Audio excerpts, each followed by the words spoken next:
We begin tonight's show in Portland's Old Town. It's been just over a month since the city enacted a daytime ban on homeless camping. But has anything actually been done?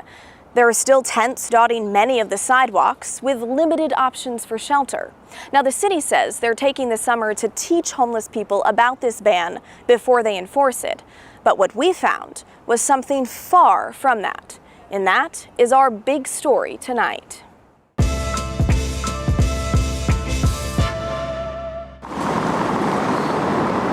It's a plan that's been in the works for months. Our office has received overwhelming positive support for this proposal. Portland Mayor Ted Wheeler started tightening the rules around homelessness back in May to align with new state requirements. He proposed a ban on daytime camping on city property from 8 in the morning to 8 at night. If homeless people refuse, they're given 2 warnings. If they disobey again, they could face potential jail time or a $100 fine. Though the Multnomah County DA told us those consequences are not likely to be pursued. These cases, I don't see jail being used realistically. Also, a fine seems a little bit pointless to somebody who's indigent and can't pay for anything as well. The camping ban passed City Council in June. I vote aye. The ordinance is adopted. And went into effect in July. So why are there still tents all over Portland during the day? Well, the city says they're not enforcing the ban just yet. Instead, they're taking several months to teach homeless people about it and help them get into shelter.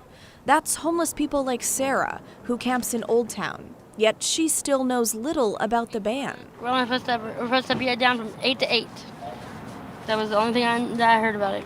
And have you seen a change since it went into effect? Nope. No, because we're all still up past 8 o'clock. A block away is Blanchet House, a day center for homeless people. Scott Kerman, who runs it, shares Sarah's confusion over the ban. You know, to be honest, I'm not really sure what to think because we're not really sure what it is. He meets with the mayor's office on a regular basis and still has many unanswered questions. I'm getting a sense that a lot of these programs, whether they come from the city or the county or the joint office, sometimes the measure comes first and the details come second. He believes the city needs more shelter, especially when there's a ban on camping. So there's that disconnect between a ban that forces people to move, but nowhere right now for them to move to. We have the funding for the first 3 sites. Last month, the city opened its first large sanctioned campsite for homeless people off Southeast Powell Boulevard, but it only holds about 200 people. There are more than 6,000 homeless people in Multnomah County. The city has enough money to open 2 more of those sites, which will take time. Meanwhile, they remain in this educational phase of the camping ban. Now, we asked them what that entails, and they said an update is coming soon. We haven't seen any of that happening. So if this summer of education is going on, as far as we can tell, in our section of Old Town, it hasn't reached our area and our community yet. Across the river under the Morrison Bridge, getting the rest of our stuff and finishing moving is a different story. Yeah, they're definitely enforcing it, hard.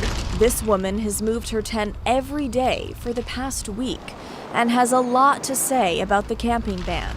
It's like a 3 strikes you're out policy, so if you get told 3 times that you can't be camping and you're still camping, they take you to jail. She says that's exactly what happened to her. Yeah, it was just because they had given me 3 warnings.